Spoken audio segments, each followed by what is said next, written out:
Hey there, I'm Michel Casista, founder of the Small Town Business Growth Secret Community. And let me ask you something.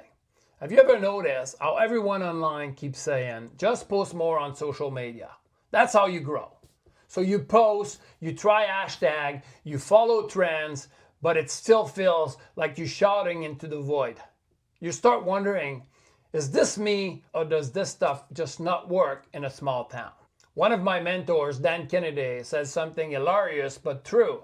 Most people treat marketing like a booty call. Think about it. You pop up out of nowhere, you want attention fast, and it's always about you. That's how most small town business owners use social media. Buy my stuff, come to my sales, look at what I've made. It's a non-stop digital booty call. And just like in real life, people can smell that from a mile away. It's one-sided, it's self-focused, and it pushes people away. That always says you have to go from being an annoying pest to becoming a welcome guest. And the way you do that online is simple. Make your message about them, not you. If you got kids and your customer have kids, talk about the chaos of getting everyone out the doors on Monday morning. Share something real they relate to. And then casually mention, oh, and by the way, we just baked the best blueberry muffin this morning. Now they're listening because they're seeing themselves in your story. It's about their life, not your product. That's message to market match. And it's the difference between being ignored and being remembered. In my day job, I'm a welder in a sawmill. And when the mill's running, I can't be fixing the equipment. So I work on other projects, building things, prepping parts, getting ready for the next shutdown. And sometime I'll be working, really getting into it, deep in the zone, fabricating something I'm proud of. And then my boss will walk up and says, hey, you're working on the wrong thing. It's kind of an inside joke now because what he really means is something broke down on the line and the priority changed. So whatever I was doing a second ago doesn't matter anymore. And that's exactly what small town business owners are doing on social media. They're not lazy. They're some of the hardest working people I know. They're just working on the wrong thing. They're grinding every day, posting, sharing, tweaking, when the real problem isn't effort, it's focus. You can't fix your marketing by posting more. You've got to fix the system that turned those posts into customers. When I think about how I used to approach social media, it reminds me of when I drive my kids to their activity.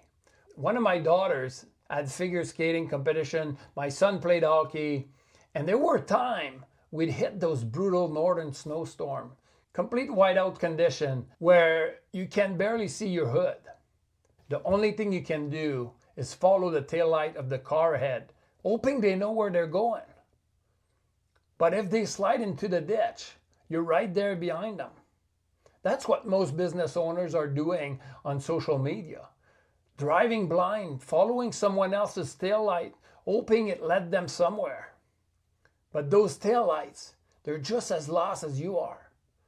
Let me tell you about the first time I ever tried to sell something online. It was a water machine. Yeah, I know, sounds weird, right? But one of my friends had tried to sell it to me a year earlier. He was fired up telling me about the plates, the volts, the ORP levels, the alkalinity, and I remember laughing in his face. Are you serious? You want me to spend $5,000 on water? He went on and on about what the machine did, but I had no clue why it should matter to me. In my mind, water was just water. So I tuned out. Fast forward a year and everything changed. My coffee shop had failed. We were deep in debt. I was exhausted mentally, emotionally, physically, and I didn't know what to do next. Out of desperation, I took what little I had left and went to a Tony Robbins event.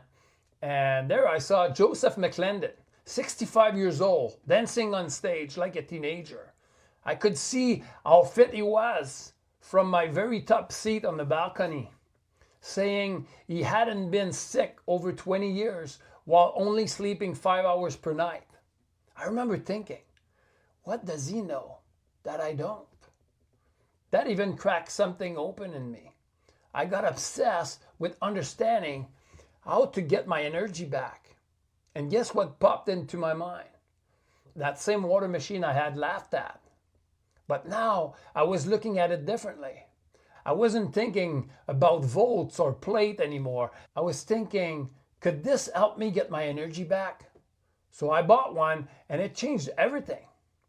I had more focus, I was sleeping better, I felt human again, and naturally, I wanted to tell everyone I cared about. So I started talking about it online, but here's the mistake I made. I did exactly what my buddy had done. I geeked out on all the feature and science, techno-babble that no one cares about.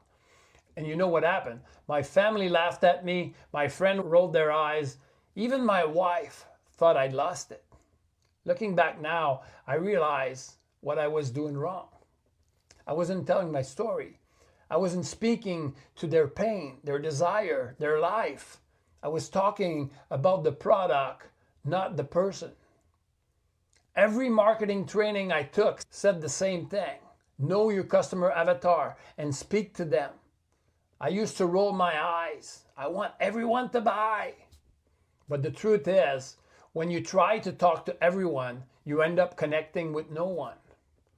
If I talk to a mom whose child has eczema, I'd say, you know how hard it is to find water that doesn't irritate your kid's skin. This gives you peace of mind because every bat, every sip is clean and safe. If I talk to a tired welder, I'd say you're working long hours, your body's sore, your energy's shot. This helps you recover and feel human again. Same product, different meaning. That's when it clicked. Social media isn't broken, it's just missing this. You don't have a posting problem, you have a path problem. Most businesses fail because they don't have a system that turns attention into action. No clear customers, no message that connect to meaning, no follow-up path that build a relationship. Without that, every post is a snowflake in a blizzard. Pretty, but gone in a second. Can you see how powerful this could be if every post spoke directly to the person you want to reach? Would it be worth it if your post finally brought customers instead of just click? And can you see how powerful it becomes when you stop trying to talk to everyone and start treating social media like a conversation with one person at a time? Because people see your posts one person at a time.